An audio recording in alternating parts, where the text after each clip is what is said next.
In this video, we're going to be looking at what is a function and some of the terminology that goes along with functions. So here we're looking at three different relationships. These are often called mappings, where the set on the left is being mapped to the set on the right. So the set on the left is the set of inputs, which is often called the domain. Okay, that's the set of inputs. And on the right is the range, which is the set of outputs.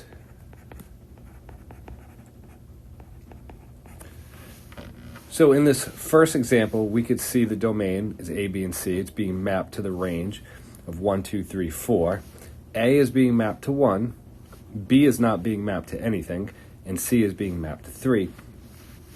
This is not considered a function because B is not being mapped to anything.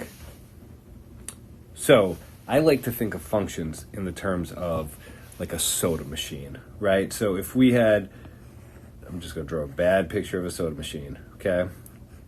And we got 3 buttons on this soda machine. One says A, one says B, one says C. Okay, when you hit the A, out comes a 1. We'll just do one of these. Out comes a 1. When you hit C, out comes 3. But when you hit B, nothing comes out. We'd say, like, this soda machine is broken. So this is not considered a function. It's not a functional soda machine, so this relationship is not a function.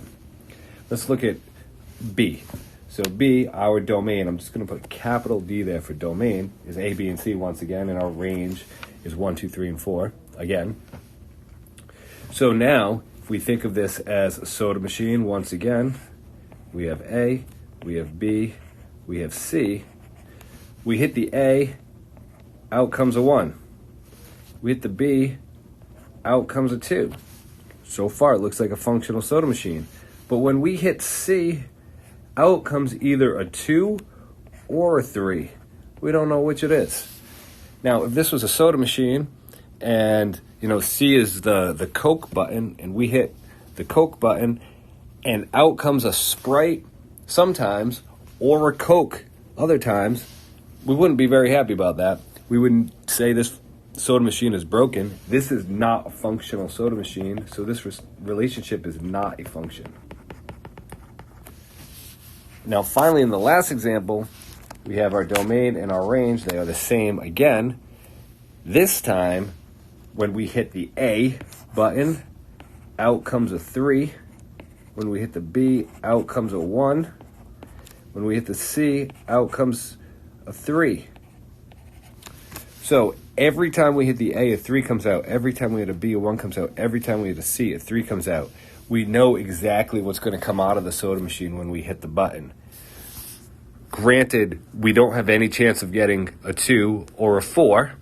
Okay, if this was a soda machine, let's, say 1 was a Coke, and 3 is a Sprite, and 2 is a Pepsi. Well, we're probably not going to have an opportunity to get a Pepsi from a Coke soda machine anyway. There's nothing wrong with that. That's just the way the way the industry works.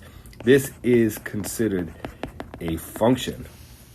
So the definition of a function is a relationship between two variables such that the value of the input corresponds exactly to one value of the output. So we have a functional relationship in part C. Now, before I end this video, I just want to talk about independent and dependent variables, and I would just want to think of functions in a slightly different way. So I have here on the screen a function machine, okay? So the way this function machine is going to work is we drop inputs into the function and out come outputs. So we have our possible inputs of A, B, and C, just like we did with the mapping above. All of the inputs, that set of inputs, we refer to as the domain. All of the outputs are referred to as the range. The range is a set of all outputs. Now, we often call inputs X values, okay? The X value is just an input.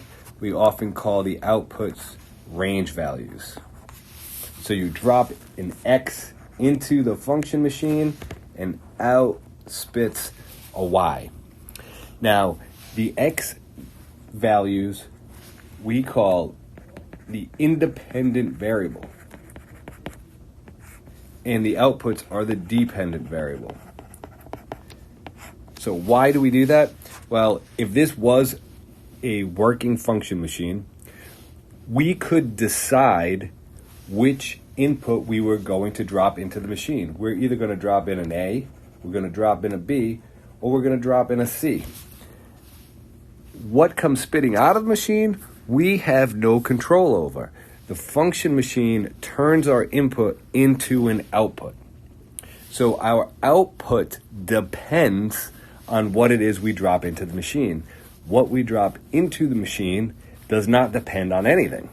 It's really our choice. We can make our choice independent of our output values. Okay, so we're going to stop that video here and pick it up with evaluating functions in the next one.